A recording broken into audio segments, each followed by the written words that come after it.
Good morning, friends! Welcome back to Kids Time. I'm so glad that you came back again this week to be up here, up front at the playground with me at St. Paul. I'm Rebecca, the Children, Youth, and Family Director here at St. Paul Lutheran Church in Missoula. And I was just thinking as I close my eyes, and I know that you're at home watching, I can imagine that you're right up front with me. And that makes me really happy. And I hope that you feel that way too, that you can imagine that you're sitting right up front at the playground together. So today, we're going to read a really great story, and one that maybe you have heard before. It's about this guy named Jonah. And what's that other thing that's in the story? Have you heard it before? Do you remember? Oh yeah, the big fish. So we're going to read about Jonah and the big fish. Come with me.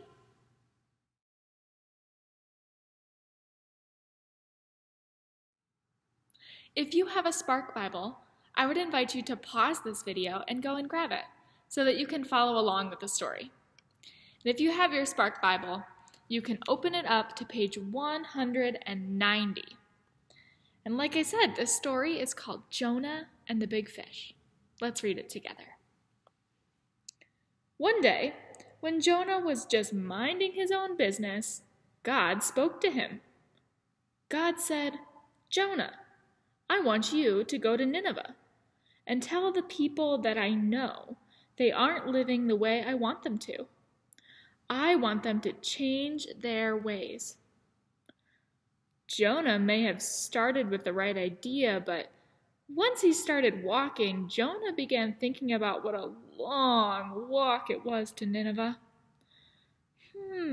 Jonah thought, I don't really want to go to Nineveh. I will go the other way. God will never know. So Jonah walked and walked away from Nineveh. When Jonah got to the sea, he paid to get on a boat to take him even further away. Jonah yawned. All that walking made me tired. I'm going to take a nap. Jonah curled up on a pile of rope and fell asleep. But God saw Jonah. Whoosh! God sent a strong wind that tossed the ship to and fro. The sailors were so afraid that they started throwing things overboard to make the boat lighter and save themselves. The sailors worried. What's going on? They woke Jonah up. God is mad at me for not listening, Jonah said. So throw me overboard. And they did. Suddenly the sea was calm again. Look out, Jonah, here comes a big fish. Gulp, gulp, gulp. The fish swallowed Jonah. And Jonah sat inside the dark, smelly fish for 3 days and 3 nights. Jonah prayed, "Help me, God. I'm sorry." Finally, the fish spit Jonah out on the beach. Trudge, trudge, trudge. Jonah went to Nineveh.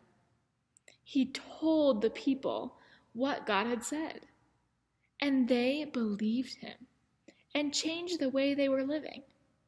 God was happy that the people of Nineveh were now living as God wanted.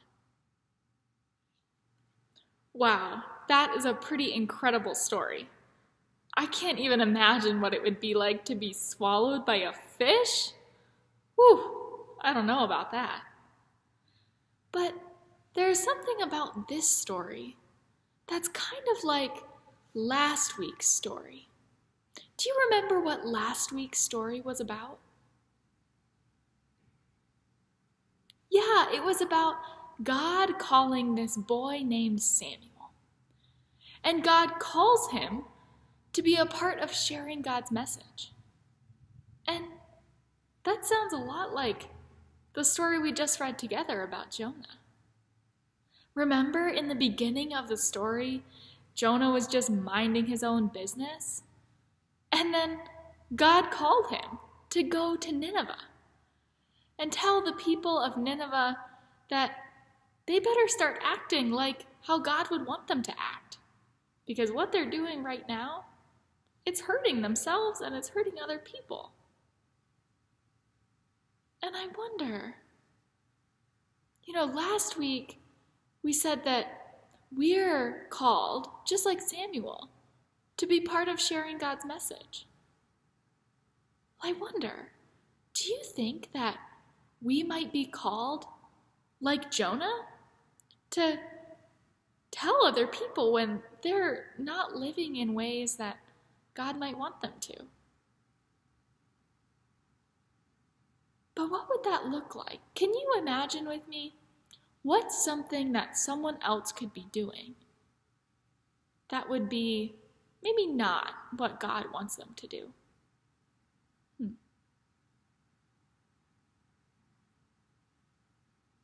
Well, I can think of maybe seeing somebody at school who's not being very nice to other people. Maybe they're calling them names or, excluding them from playing a game on the playground. That wouldn't be very nice, and I imagine that God would want that person to be more kind. And so you could tell that person, hey, maybe you could be a little bit more kind. But it's not just other people that do not so great things sometimes. Sometimes it's us. Sometimes we're the people who aren't living the way that God wants us to. And just like Jonah in the story ran away from God, sometimes we do too. And you know what Jonah says at the end of that story? Jonah says, I'm sorry, God. I'm sorry that I did that. And I'm going to do differently now. Now I'm going to go to Nineveh. And guess what? We can do the same thing. When someone tells us or we realize that we've done things that maybe God doesn't want us to do, like we call someone names, or we talk about someone behind their back, or we slip that candy bar into our pocket at the grocery store, we can say, I'm sorry, God, and I'm not going to do that again. And guess what? Just like in the story, God forgives Jonah, and God forgives us too. All we have to say is, I'm sorry. So, can you practice with me? Let's say, I'm sorry, God. Will you forgive me? Let's say it together. I'm sorry, God. Will you forgive me? And of course, God says, yes, yes, you are forgiven. So this week, I would challenge you to be on the lookout for yourself doing things that maybe God wouldn't like very much. And think, I'm sorry, God, and I'm not going to do that again. Well, thank you, friends. Thank you for being up here at the playground with me this morning. It feels so good to be here together. And I can't wait to be right back here next week. So, I'll see you then. Bye, friends.